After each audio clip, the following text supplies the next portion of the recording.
Ashia, God, Queens and Kings, Ashabana Varamasedi. Welcome back to my channel. Welcome back to another video. It's your girl Google Pieha, and I'm back with another one. If you are new to my channel, please don't forget to like, subscribe, share, move the video around so that it reaches people that need assistance with their spiritual journey. As you can see by the title, the difference between light witches and dark witches. Every spiritual person is a witch. It's either you are a good witch or a bad witch, because whatever that you do, it's magical or spiritual things. You understand? So now this witch term has been demonized. That's why a lot of people are so afraid of it. Like the term balozi means baloi and means the knowledgeable ones. You understand? So any person that carries balozi is a witch. You can either be a black witch or a white witch, or you can either be both. It's the same as yin and yang, because the both, it's balance. You destroy and then you bring forth peace. You only attack when it's necessary, and you only do certain things when it's necessary. Like a warrior would not go somewhere and fight other people for no reason, unless if you are attacking them, then they will fight back. You understand? So let's talk about the light witches, or the light workers, or the white witches, which they work with the light. Mostly it's prophetic people. If you are a prophetic being, you are definitely a light witch. You understand? And that's okay. You are a healer, because of that is what light magic does. It heals. You just need to identify what kind of things you're going to use, and so forth and so on and so on. When you pray, you're casting spells. You understand? You understand? Spells that possess positive weights that are going to manifest and come into fruition and shake or move the earth and change whatever that it has to change, so that you can see that, oh, what you did actually did work. You understand?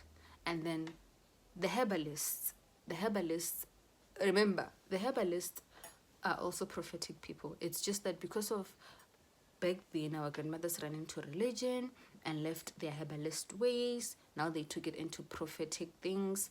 And then there's still people that work with herbs. So people that are herbalists are also dark witches. They're not bad. It's just that they're able to do certain things that light witches cannot do. They can blend the light and the dark to work together to create something that we have never experienced in our entire lives. You understand? So what I'm sharing with you, it's more of, I want you to be aware that it's possible for you to carry dark ancestors and light ancestors. Dark ancestors, they are those that do witchcraft and herbalism to destroy other people. They are light ancestors that do light things to assist other people.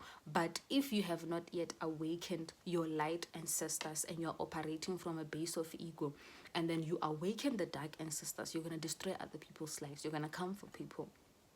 Understand? There are people that have both knowledges of the dark and the light magic, or the dark and the light witch ancestors that used to do whatever, and it's okay.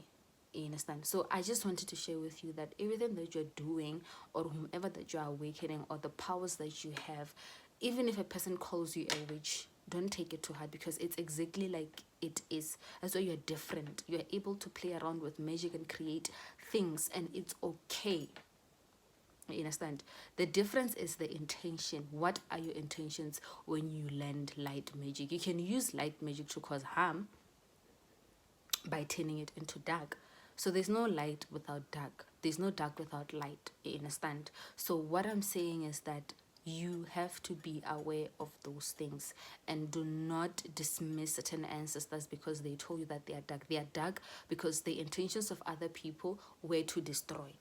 There are ancestors that are very hot-headed and stubborn, but if you have worked on your light ancestors, they're able to balance the dark one. They know that, no, you don't retaliate because of someone made you mad or someone said something wrong. No, you don't do that, but you retaliate if someone is attacking you to a core where they want to kill you. You understand? That's when the dark ancestors will come forth and then fight for you. I'm not talking about entities. Entities are not dark ancestors. Ancestors that carry entities are not dark ancestors. That's another way. I don't know what to call them, but they're not connected to certain ancestors. So they are dark, and then they are positive, ancestors. I also feel like it's a representation of like the ego and the higher self, the reptilian mind and the higher self mind. I feel like it's the same, because remember, as much as there are entities that cause harm, there are those entities that don't want to cause harm, but then they are forced to cause harm, even though they know that they are scared because of you about to do something wild after they do whatever they do. The prophetic gift and the herbalist gift, it's one and the same thing. The only difference is that the other ones are using light magic, the other ones are using dark magic, but then there are those that can use light and dark magic. It all depends on which one do you want to learn and conquer. But remember, if you want to do the dark magic, you better have the ability, you better awaken the light one, so that when the dark ones come forth, they don't overtake your body or they don't overtake you, and then yeah, as a problem. And remember, the only reason why the dark ones are so all over the place is because of emotions. You know, all your negative emotions can create the dark ancestors to have power of destruction, because you are destructive. But when you awaken the lighter ones, they're able to calm down the distracted ones, the destructive ones, and then talk to them and then pamper them and then so forth and so on. But that's what I wanted to share with you, my God, queens and kings. I share.